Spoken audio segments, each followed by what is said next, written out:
आदरणीय दर्शकवृन्द नमस्कार। लेक्स नेपाल मार्फत हामीले ल टकमा संसद विघटनको विषयलाई लिएर विभिन्न दृष्टिकोणबाट यसमाथि विचार विमर्श छलफल गर्दैछौँ। विभिन्न व्यक्तित्वहरूसँग, कानुनका जानकारहरूसँग, न्यायाधीशहरू, पूर्व न्यायाधीशहरूसँग, वरिष्ठ अधिवक्तादेखि लिएर यो विषयमा चासो राख्ने, चिन्ता राख्ने र यो विषयमाथि अध्ययन गर्ने अथवा यो विषयलाई विश्लेषण गर्ने विभिन्न व्यक्तित्वहरूसँग हामीले यस विषयमा छलफल गर्दैछौँ। त्यो छलफललाई हिजो हामीले दिनभर निरन्तरता दियौँ र आज पनि हामीले बिहानदेखि यसलाई निरन्तरता दिइरहेका छौँ र अहिले हामीले पूर्व न्यायाधीश गिरीशचन्द्र लालसँग आजको यो छलफलमा संसद विघटन कतिको संवैधानिक, संसद विघटनको मूल्य मान्यता के हो र अहिले त्यो मूल्य मान्यता संसद विघटनको जुन कार्य गरियो राष्ट्रपतिबाट त्यो संविधान अनुकूल छ कि छैन, हाम्रो मूल्य मान्यता अनुकूल छ कि छैन, संसदीय व्यवस्था अनुकूल छ कि छैन र यसले निम्त्याउने दूरगामी असरहरू के हुन सक्छ भन्ने विषयमा हामीले छलफल गर्दैछौँ। छलफलका लागि हामीसँग पूर्व न्यायाधीश गिरीशचन्द्र लाल प्रत्यक्ष सम्पर्कमा जोडिनु भएको छ। मैले सर्वप्रथम उहाँलाई स्वागत गरेँ। स्वागत छ श्रीमान यहाँलाई कार्यक्रममा। धन्यवाद। अब छलफलको प्रारम्भ जुन कदम राष्ट्रपतिबाट लिइयो संसद विघटनको, त्यो संसद विघटनको कदम जुन लिएको थियो यसभन्दा अगाडिको लिँदाखेरि त्यो बेलामा प्रक्रिया नपुगेको भन्ने खालको टिप्पणी अदालतले गरेको थियो, त्यो व्याख्या अदालतबाट पनि आएको थियो। तर अहिले जुन विघटनको प्रक्रिया अपनाइयो त्यो चाहिँ संविधान सम्मत र संवैधानिक प्रक्रिया अनुसार नै अपनाइएको छ भनेर प्रधानमन्त्री केपी शर्मा ओलीले र मन्त्री परिषदले त्यो निर्णय गरेको छ। यो साँच्चीकै अहिले जुन विघटनको प्रक्रिया लिइयो यो प्रक्रिया हाम्रो संविधानले परिकल्पना गरे अनुरूप नै छ कि वा त्योभन्दा भिन्न छ? तपाईँले आफूले यसलाई कसरी विश्लेषण गर्नुहुन्छ?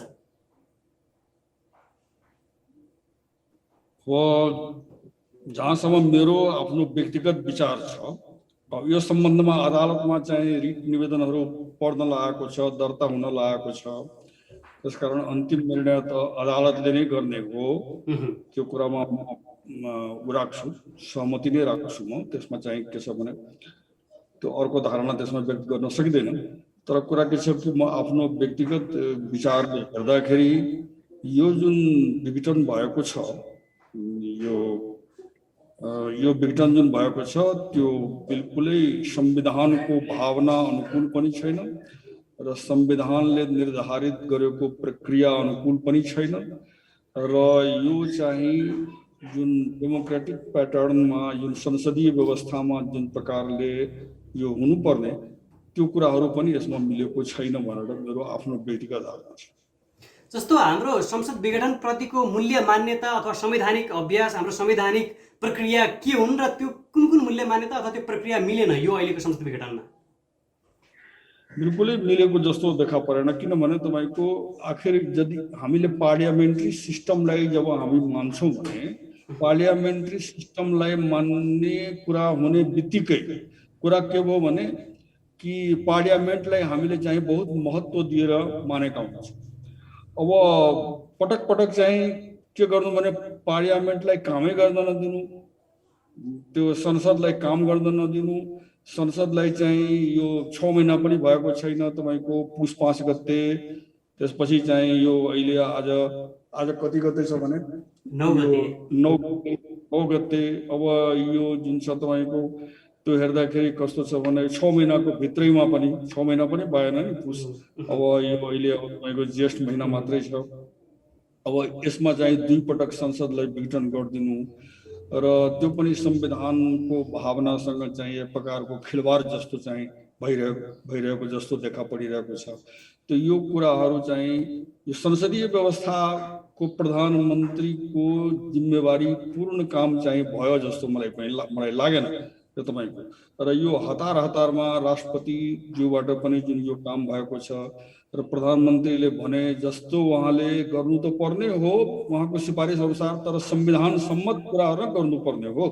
त्यसकारण उहाँले आफ्नो विवेकको प्रयोगै गर्नुभएको छैन। त्यतिका जिम्मेवार, त्यतिका गरिमापूर्ण ठाउँमा बसेपछि जुन कुरा अपेक्षा राष्ट्रपतिज्यूबाट चाहिँ हामीले गरेका छौँ त्यो चाहिँ पुरा भएको पनि छैन र यो संसदीय व्यवस्थाको अनुकूल त बिल्कुलै छैन भनेर मैले महसुस गरेको छु। जस्तै यसलाई अझै यसको हाम्रो संवैधानिक प्रावधानको नजिक गएर यसलाई अझै व्याख्या गरौँ। जस्तो कि योभन्दा अगाडिको संसद विघटनमा अदालतले के भन्यो भन्दा सरकारले अथवा संसदले सरकार दिने पर्याप्त आधार हुँदाहुँदै संसद विघटन गर्न पाइँदैन। त्यसकारण अब उहाँ त्यो बेलामा 76-1 को प्रधानमन्त्री हुनुहुन्थ्यो, त्यसकारण उहाँले पाउनुहुन्न भनेर भनिसकेको थियो अदालतले। त्यसका लागि फेरि उहाँ 76-2 अनुसार उहाँ परिणत हुनुभयो। 76-2 अनुसार उहाँले विश्वासको मत लिन सक्नु भएन। 76-3 जाँदाखेरि उहाँले मैले त्यो बहुमत पुर्याउन सक्दिनँ अथवा विश्वासको मत लिन सक्दिनँ भन्ने खालको आफूलाई सरेन्डर गर्ने खालको त्यो प्रक्रिया उहाँको त्यो कार्य देखियो।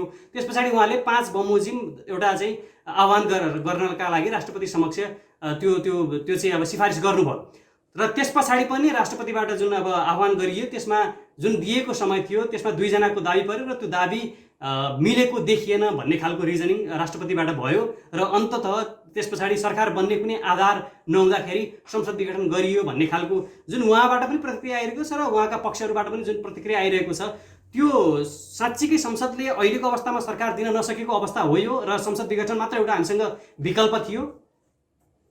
होइन, बिल्कुलै विघटनको विकल्प थियो भन्ने कुरा चाहिँ छैन। हेर्नुहोस्, अब यसको बारेमा चाहिँ हाम्रो संविधानको धारा 76 मा व्यवस्था भएको छ। धारा 76 का उपधाराहरू पनि छन्, 1, 2, 3, 4, 5, 6, 7, 8, 9 सम्म चाहिँ छन् त्यसको, र त्यसैमा चाहिँ मन्त्री परिषद गठन हुने व्यवस्था पनि छ, विघटनको व्यवस्था पनि छ।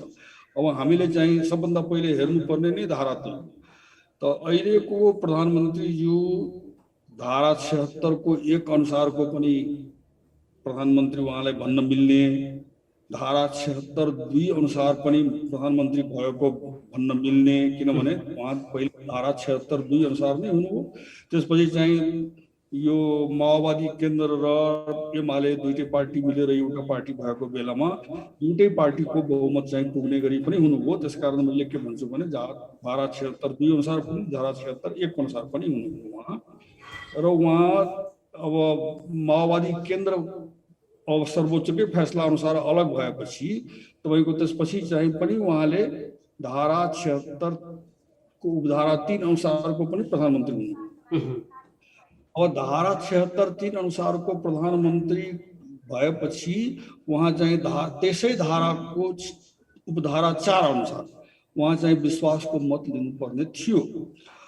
विश्वासको मत लिन सक्ने अवस्थामा छैन, राजनीतिक परिस्थिति त्यस्तो छैन भनेर उहाँले प्रष्ट रूपले त्यो लेखेर पठाउनु भयो राष्ट्रपति कार्यालयमा, राष्ट्रपतिजीको कार्यालयमा पठाउनु भयो। उहाँ लेखेर पठाइसकेपछि र प्रेसमा पनि के भन्नुभयो भने कि म त्यसमा चाहिँ त्यो अब स्थिति चाहिँ मेरो भएन, अवस्था भएन, विश्वासको मत लिन सक्ने अवस्था छैन, म लिन पनि जान्न भनेपछि अब धारा 76(4) अनुसार जब विश्वासको मत लिन सक्दिन भनेर भन्नुभयो भने उहाँसँग बहुमत छैन, उहाँ विश्वासको मत प्राप्त गर्न सक्नु भएको छैन भन्ने कुरा स्वीकार गरिसक्नु। तर त्यसको घण्टासम्म पनि नबित्दैमा चाहिँ उहाँले फेरि चाहिँ क्लेम गर्नुभएको छ कि म धारा 5 अनुसार पनि हुन पाऊँ भनेर क्लेम गर्नुभएको छ। अब एकातिर दुईचोटि उहाँ चाहिँ एकचोटि त विश्वासको मत प्राप्तै गर्नु भएन, 93 वटा सांसद मात्रैले उहाँलाई मत दिएको रहेछ। अब अर्कोचोटि विश्वासको मत प्राप्त गर्न नसक्ने भनेर आफै चाहिँ स्वीकार गर्नुभएको छ। यस्तोमा उहाँले धारा 76 को धारा 4 अनुसार जब विश्वासको मत प्राप्त गर्न सक्ने अवस्था छैन भने धारा 5 अनुसारको धारा 5 लागू हुन्छ, धारा 5 लागू हुने अवस्था आउँछ। अब त्यहाँ चाहिँ दुई प्रकारका क्लेम भए। एउटा चाहिँ शेरबहादुर देउवाजीको पनि क्लेम भयो र अर्कोतिर चाहिँ हाम्रो प्रधानमन्त्रीजी केपी ओलीजीको पनि क्लेम भयो। क्लेम भएपछि अब त्यसपछि चाहिँ के हुनु पर्थ्यो भने परीक्षण हुनु पर्थ्यो कि वास्तवमा चाहिँ के रहेछ भने कसले यो आधार साँचेको आधार व्यक्त गरेको रहेछ, कसकोसँग चाहिँ आधार पुग्छ भनेर। अब त्यो त्यसमा चाहिँ त्यो कुरा त्यो परीक्षण गर्न सक्ने अवस्था थियो। के अवस्था थियो भने सबैले हस्ताक्षर गरेर पनि एकातिर दिएका थिए, अर्कोतिर पार्टीका अध्यक्षहरूले पनि हस्ताक्षर गरेर दिएका थिए। अब राष्ट्रपतिज्यूले चाहेको भए होइन यसमा चाहिँ दुवैतिर नाउँ परेकाहरूलाई यहाँ एकचोटि ल्याउनुहोस्, हामीसँग चाहिँ कुराकानी होस्, हामीले चाहिँ प्रत्यक्ष रूपले उहाँलाई सोध्न पाऊँ, त्यो पनि उहाँ गर्न सक्नुहुन्थ्यो। त्यो सबै कुरा केही नगरेर हतारमा जुन कुरा गरियो त्यो बिल्कुलै चाहिँ संविधानको भावना अनुकूल पनि भएन, त्यो त्यसले व्यवस्था गरे अनुकूल पनि भएन। व्यवस्था गरे अनुकूल किन पनि भएन भने धारा 5 को प्रधानमन्त्री त नियुक्ति नै भएको छैन। वहाँ त अहिले यो धारा 5 होइन, उपधारा 5 मैले भने धारा 76 को उपधारा 5 76(5) अनुसारको प्रधानमन्त्री त नियुक्तै भएको छैन। वहाँ चाहिँ अहिले जुन केपी ओलीजी हुनुहुन्छ उहाँ राजीनामा दिनुभएको छैन। राजीनामा नदिएपछि त धारा 76(3) अनुसारकै प्रधानमन्त्री हो उहाँ। अब धारा 76(3) अनुसारको प्रधानमन्त्रीले कसरी चाहिँ संसद विघटनको सिफारिस गर्न सक्ने हो? धारा 5 मा नियुक्ति भएको प्रधानमन्त्रीले उपधारा 5 भनेर मेरो भनाइ, उपधारा 5 अनुसारको नियुक्ति भएको प्रधानमन्त्रीले उपधारा 4 अनुसार जब विश्वासको मत प्राप्त गर्न सक्ने अवस्था हुँदैन अथवा विश्वासको मत प्राप्त गर्न सक्दैन भने न उसले चाहिँ सिफारिस गर्ने हो यो विघटनको। त्यसकारण चाहिँ यो विघटनको जुन प्रक्रिया जुन छ त्यो संविधानको स्पिरिट अनुसार पनि छैन। संविधानको स्पिरिट अनुसार मैले किन छैन भनेर भनेको भने कि संविधानको मनसा के रहेछ कि सबै प्रकारले उसले हेर्दो रहेछ। धारा 76 लाई पूर्ण रूपले हामीले पढ्दाखेरि मनन गर्दाखेरि के छ भने संसद विघटन नहोस्, चाँडै निर्वाचनको परिस्थिति नआओस्, जुन कि विगतमा चाहिँ भएका थिए। प्राइम मिनिस्टर प्रेरोगेटिभ प्रयोग गरेर जुन भइरहेका थिए त्यसलाई रोक्नको लागि, प्रधानमन्त्रीको विशेषाधिकारलाई रोक्नको लागि यो धारा 76 को विशद व्यवस्था भएको रहेछ। अब यसमा चाहिँ प्रधानमन्त्रीलाई मन लागेको बेलामा सिफारिस गर्न पाउने होइन नि। अब धारा 76(1), धारा 76(2), धारा 73(3), धारा 76(4) पनि चाहिँ इम्पोर्टेन्ट छ। त्यसपछि धारा 76(5) को जुन परिस्थिति आउँछ त्यो परिस्थितिमा पनि धारा 76(4) फेरि चाहिँ अप्लाई हुन्छ। त्यो धारा 76(4) चाहिँ त्यसरी अप्लाई नहुँदैमा, धारा 76(5) को प्रधानमन्त्री नियुक्ति नहुँदैमा जुन यो विघटन भएको छ यो संविधानले निर्धारित गरेको प्रक्रिया अनुसारको पनि काम छैन भनेर लागिरहेको यो प्रश्न कुरा देखिरहेको छ। यसमा 2-3 वटा कुराहरू अझै प्रश्न पार्नुपर्ने देखिएको छ। जस्तो उपधारा 3 बमोजिमको प्रधानमन्त्रीले म विश्वासको मत लिन सक्ने अवस्थामा छैन, त्यसकारण म सरेन्डर गर्छु र मैले मार्ग प्रशस्त गर्छु भन्न पाउने अधिकार हाम्रो संविधानले उक्त प्रधानमन्त्रीलाई दिएको छ कि छैन, एउटा प्रश्न। र अर्को प्रश्न, यदि त्यहाँबाट ऊ मुक्त नहुने हो भने अब यदि उपधारा 3 बमोजिम विश्वासको मत लिन सक्दैन भने त्यस्तो प्रधानमन्त्रीले उपधारा 5 बमोजिम क्लेम गर्ने पनि अधिकार हाम्रो संविधानले दिएको छ कि छैन? बिल्कुल छ। अब के छ भने धारा यो 76 को उपधारा 3 अनुसारको प्रधानमन्त्री त उहाँ हो, यसमा कुनै सन्देह छैन।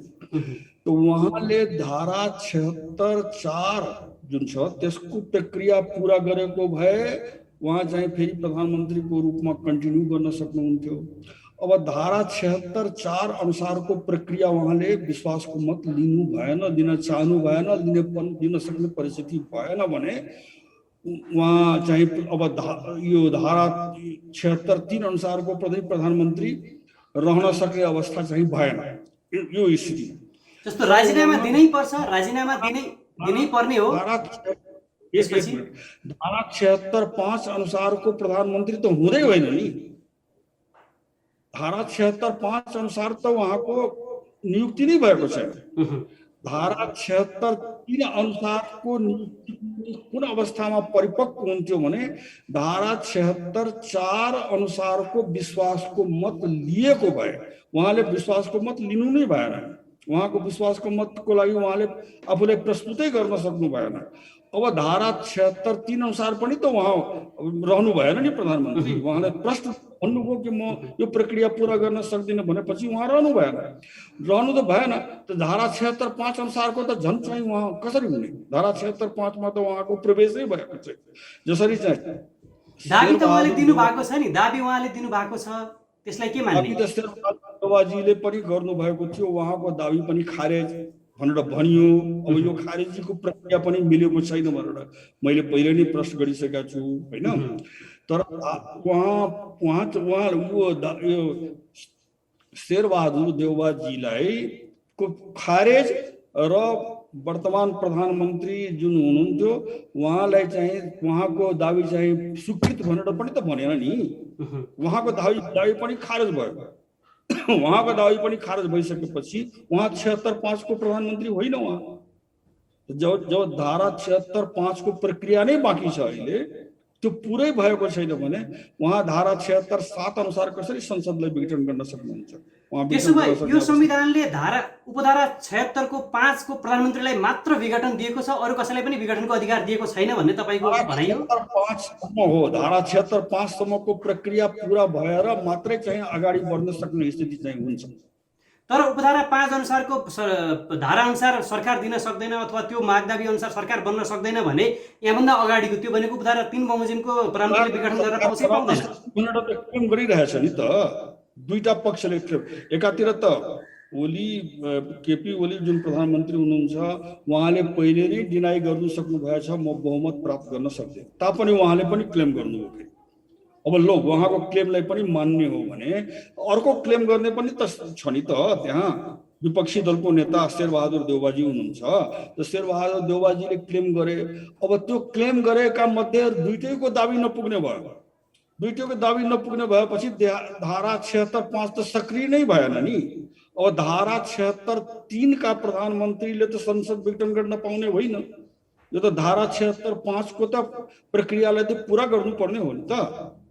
त्यो पुरा गर्न सकिएन। जबकि धारा 76 ले त के भन्दो रहेछ भने कि सम्पूर्ण प्रकारका प्रक्रियाहरू अपनाएर यो कुराबाट चाहिँ पूर्ण रूपले विश्वस्त भएर कि यो संसदले सरकार बनाउन सक्दैन भनेर एकजना कुनै सांसदले क्लेम गर्न सक्ने हो धारा 76.5 अनुसार। त्यो पार्टी नै क्लेम गर्न सक्ने भनेर हुँदैन। कुनै एउटा सांसदले पनि ल म सबभन्दा बुढो भएँ मलाई नै एकचोटि दिनुस् भनेर क्लेम गर्न सक्ने हो, अथवा म सबभन्दा कान्छो छु मलाई नै एकचोटि ट्राई गर्न दिनुस्, युवालाई दिनुस् एकचोटि भनेर पनि क्लेम गर्ने भयो होइन। म अलि अनुभवी छु मलाई चाहिँ दिनुस् भनेर पनि क्लेम गर्न सक्ने भयो। र मतको लागि चाहिँ घर घरको दैलो दैलोमा पुगेर चाहर्न सक्ने भयो होइन। त्यो सबै केही प्रक्रियाहरू भएपछि केही मौका दिएको छैन। यो संसद विघटन गर्नुपर्छ भन्ने मनसाले नै यो सारा कामहरू भइरहेको छ। जस्तो राष्ट्रपतिको कदमलाई कसरी हेर्नुहुन्छ? राष्ट्रपतिले त जुन आफ्नो विज्ञप्ति जारी गर्नुभयो उहाँले त दुवैजनालाई आह्वान अथवा भनौँ सरकारका लागि आह्वान गर्दाखेरि दुईटा दाबी पेश भयो र दुवै दाबी नमिलेको देखियो अथवा दाबी जुन हुनुपर्ने हो त्यो मिलेको देखिएन जसरी हुनुपर्ने हो। त्यसकारण चाहिँ अब कसैलाई पनि प्रधानमन्त्री चयन गर्न मिलेन भन्ने खालको उहाँको जुन विज्ञप्ति आयो त्यो विज्ञप्ति ठिक छैन र त्यो विज्ञप्तिले के देखाउँछ? त्यो विज्ञप्ति पनि हतारमा निकालिएको हो। पहिलेदेखि नै संसद विघटन गर्ने भन्ने यो पहिले यो कुक्ड भएर आएको जस्तो देखिन्छ होइन। त्यो कुरा कस्तो छ भने तपाईँको फेरि अर्को दुईटाले सकेन भने तेस्रो त सक्दैन, तेस्रोले पनि त क्लेम गर्न सक्ने हो नि। त्यो मौका दिनुपर्ने। अब खारेज यो चाहिँ तपाईँ दाबी चाहिँ खारेज भनेर सिधा भनिदिन सक्ने त अवस्था चाहिँ होइन नि। तपाईँको दाबी चाहिँ खारेज हुन्छ भने दाबी गर्नेहरूको लागि फेरि चाहिँ मौका दिनुपर्ने हो नि आफ्नो कुरा प्रश्न गर्नको निमित्त। म चाहिँ यो छ ल 5 जना सांसदमाथि विवाद भयो, 5 जना सांसद उतापट्टि पनि छ अथवा 10 जना सांसदमाथि पनि विवाद भयो, दुईटैतिरको नाउँ दिएछ भने तपाईँ त्यो 10 जना सांसदज्यू माननीयज्यूहरू तपाईँहरू कतातिर समर्थन गर्ने हो भनेर राष्ट्रपतिज्यूले त सोध्नुपर्ने हो नि त। सोध्नुपर्ने हो नि। राष्ट्रपतिज्यूको कार्यालय चाहिँ संसद विघटन गर्नको लागि होइन, संसदलाई कायम राख्नको लागि हो। संविधानका कुराहरू व्यवस्थाहरूलाई चाहिँ अनुसरण गराउनको लागि हो। प्रक्रियाहरू चाहिँ पुरा गराउन संविधानको संरक्षक हुनुहुन्छ उहाँ यतिका चाहिँ जिम्मेवार यतिका गरिमामय पदमा चाहिँ उहाँ हुनुहुन्छ भनेपछि त्यो गरिमालाई चाहिँ ख्याल गरेर उहाँले चाहिँ आफ्नो कर्तव्य पालन गरेको भए मलाई के लाग्छ भने कि सबैको मनमा उहाँको प्रति अझ चाहिँ श्रद्धा बढ्ने थियो। उहाँको प्रति म त के भन्छु भने जनताले सम्मान गरेर नि त उहाँ चाहिँ राष्ट्रपति हुनुभयो, प्रधानमन्त्री पनि हुनुभयो। हाम्रो केपी ओलीजी जनताले मत दिएर हुनुभएको हो नि।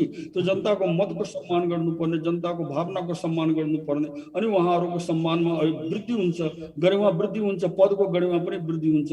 त्यो कुराहरू यहाँ भएको देखा परेको। जस्तो राष्ट्रपतिको स्वविवेकीय अधिकार भनेर अहिले धेरै प्रयोगमा बढी आइएको छ र स्वयं प्रधानमन्त्रीले पनि आज प्रेस कन्फरेन्समा त्यो भन्नुभएको छ स्वविवेकीय संवैधानिकीय अधिकार राष्ट्रपतिको हो, त्यो राष्ट्रपतिले त्यो अधिकार प्रयोग गर्न पाउनुहुन्छ र त्यसमा प्रश्न उठाउनु पर्ने अथवा कहीँ मुद्दा हाल्नुपर्ने लाग्दैन पनि भन्ने खालको उहाँको टिप्पणी आएको छ।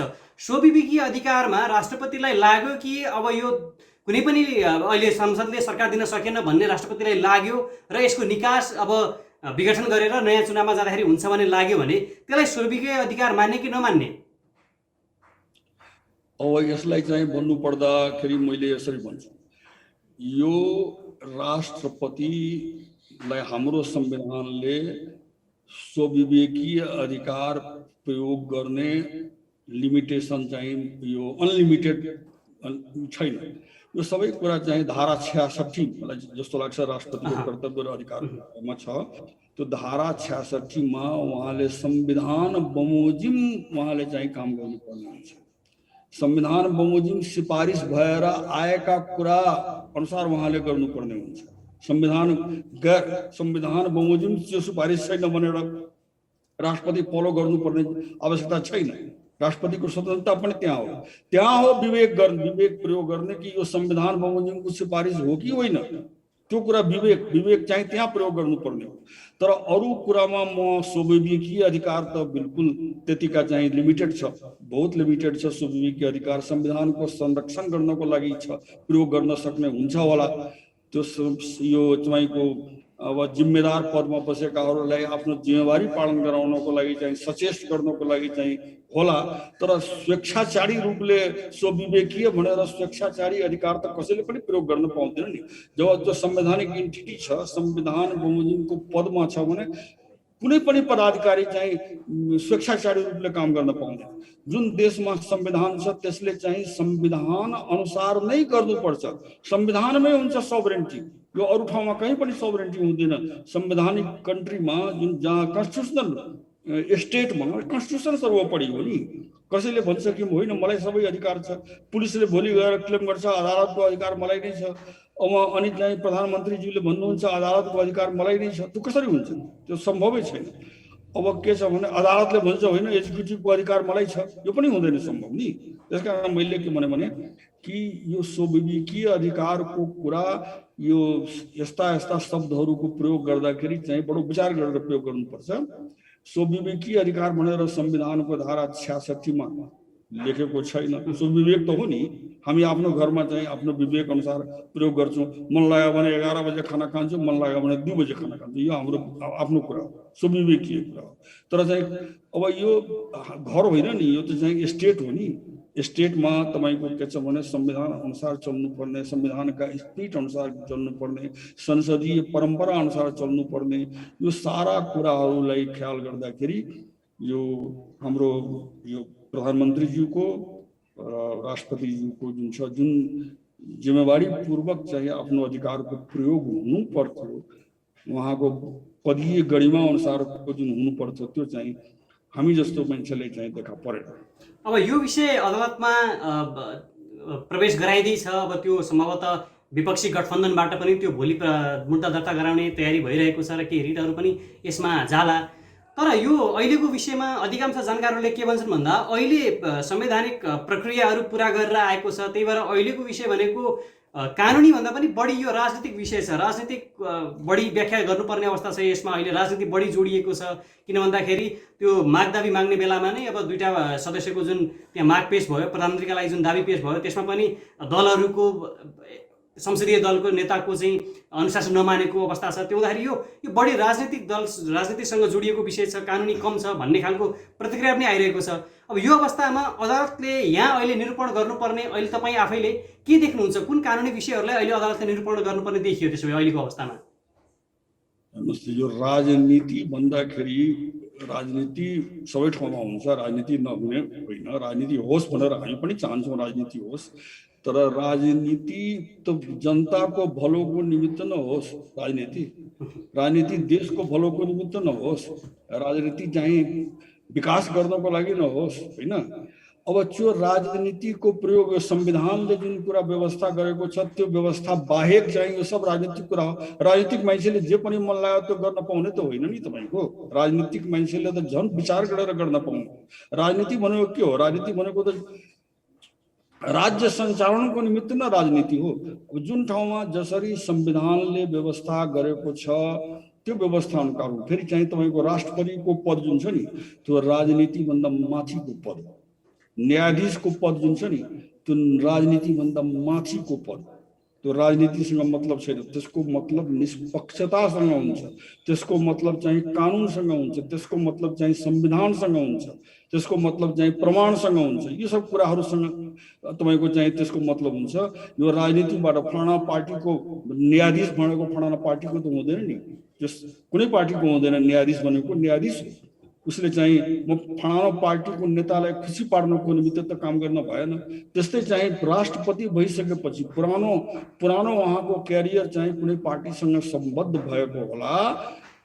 यो न्यायाधीशहरूको पनि क्यारियर होला कुनै पार्टीसँग सम्बद्ध भएको, तर त्यो पदलाई छोडेर त्यो कुरालाई छोडेर आफ्नो पदीय दायित्व जुन छ त्यो राजनीतिसँग सम्बन्धित होइन। त्यो संविधान सम्मतै व्याख्या गर्नुपर्छ, न्यायका सिद्धान्त अनुसार नै गर्नुपर्छ, कन्स्टिट्युसनलिज्म अनुसार नै गर्नुपर्छ। र चाहिँ राष्ट्रपति त झन् यो सबभन्दा माथि उहाँले जनताको हित केमा हुन्छ त्यो सोचेर संविधान सम्मत आफ्नो जिम्मेवारीको पुरा चाहिँ गर्नुपर्छ। र आफ्नो जिम्मेवारी मात्रै होइन अरूलाई पनि त्यो जिम्मेवारी पुरा गर्न लगाउनु पर्दछ। प्रधानमन्त्रीले पनि लगाउनुपर्छ। प्रधानमन्त्रीसम्म चाहिँ राजनीति गर्न पाउने हो, कुनै पोलिटिकल पार्टीका नेता चाहिँ राजनीति गर्न पाउने हो, तर त्यो राजनीतिको लक्ष्य पनि जनताको भलोको निमित्त हुनुपर्छ। संसदीय व्यवस्थाका जुन सिद्धान्तहरू छन् त्यो पालन गरेर हुनुपर्ने कुरा हो। यसरी चाहिँ के छ भने राजनीति भन्दाखेरि जे मन लाग्यो त्यो गर्न पाउने भनेर कुरा चाहिँ छैन।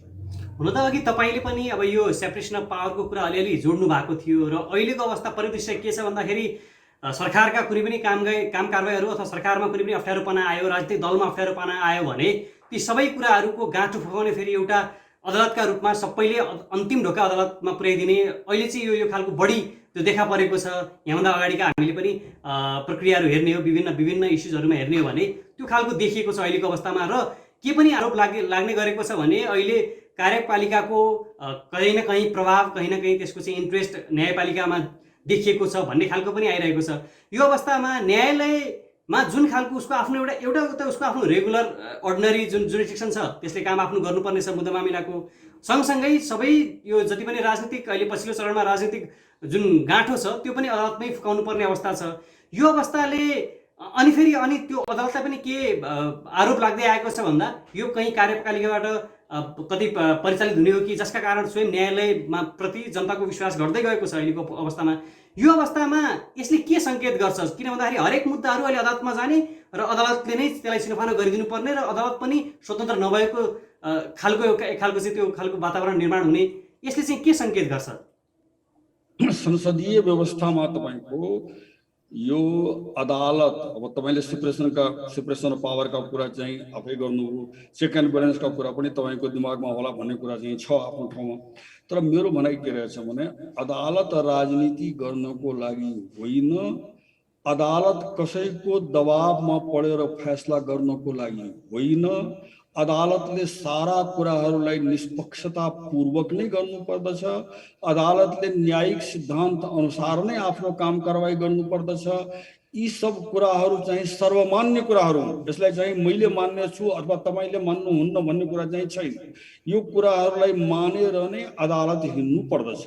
अब अदालत प्रति यदि यस प्रकारका शङ्का चाहिँ गरिन्छ भने यो अदालतको लागि दुर्भाग्यपूर्ण कुरा हो। किनभने उसले गरेको काम कारवाहीमाथि शङ्का पनि हुनु दुर्भाग्यपूर्ण, देशको लागि पनि दुर्भाग्यपूर्ण, अदालतको लागि दुर्भाग्यपूर्ण छँदैछ त्यो कुरा। त्यसकारण तर म जस्तो मान्छेले अदालतमा चाहिँ विश्वास गरेको हुन्छ, न्यायाधीशहरू चाहिँ त्यस प्रकारका होइन होला भनेर हामीले विश्वास गरेको हुन्छ। म त के भन्छु भने हिजो अस्ति कुनै पार्टीसँग पनि सम्बद्ध थिए, अब वकालत गर्दाखेरि कुनै पार्टीसँग सम्बद्ध हुन सक्छन्, त्यो सबै बिर्सेर निष्पक्षतापूर्वक र न्यायिक सिद्धान्त अनुसार नै अदालतबाट फैसला आउला भनेर मेरो चाहिँ विश्वास छ। योभन्दा पनि पहिलेको फैसलामा पनि पहिलेको जुन मुद्दा विचाराधीन थियो त्यसमा पनि पटक पटक तपाईँहरू समक्ष नै पनि मैले आफ्नो विचार व्यक्त गरेको थिएँ। त्यो विचार चाहिँ म पनि मैले के भनेको थिएँ भने अदालतले यसरी चाहिँ गर्नुपर्छ। अब योभन्दा बाहेक यदि तपाईँको अदालतले काम गर्यो भने त अदालतै भएन नि, त्यो योभन्दा बाहेकका कुराहरूमा गएर न्यायाधीशले काम गर्यो भने त्यो न्यायाधीशै भएन नि, त्यो विश्वासै समाप्त हुने भयो नि। त्यसकारण चाहिँ त्यो परिस्थिति आउला भनेर म चाहिँ त्यो मान्न सक्ने अवस्थामा चाहिँ म छैन। अब अदालतले गरेका फैसलाहरू कुनै कुनै ठिक पनि हुन्छन्, बेठिक पनि हुन्छन्। बेठिक फैसलाको आलोचना पनि हुनुपर्छ भन्ने पक्षमा म छु। आलोचना हुनु राम्रो कुरा हो, त्यसले पनि अदालतलाई बलले पुर्याउँछ। किनभने आगामी दिनमा अदालतबाट गल्ती नहोस् भन्ने धारणा चाहिँ व्यक्त गर्छ। नभए अदालतबाट पनि न्याय नपाउने, न्यायिक सिद्धान्त अनुसार न्याय नपाउने, पार्टीको चाहिँ कुरा हेरेर दबाव महसुस गर्ने भने त किन शपथ खाएको न्यायाधीश? शपथ खानु पर्ने थिएन नि त। अहिले पनि तपाईँको एउटा मैले ठाउँ ठाउँमा जोक चाहिँ हेरिरहेको हुन्छु, त्यो पर्दैन भनेर जोक पनि मैले चाहिँ ठाउँ ठाउँमा भिडियोमा पनि हेरिरहेको हुन्छु। त्यसरी त न्यायाधीशले गरेको छैन नि त। न्यायाधीशले त जति कुरा निर्धारित शपथमा त्यो सबै कुरालाई चाहिँ उसले वाचन गरेर पालन गरेको छ नि त। विश्वास त त्यही गर्नुपर्ने हो नि। विश्वास चाहिँ किन मान्छेले माथि अविश्वास गर्ने? त म त अदालतमाथि पनि विश्वास गर्छु, न्यायाधीशमाथि पनि म विश्वास गर्छु।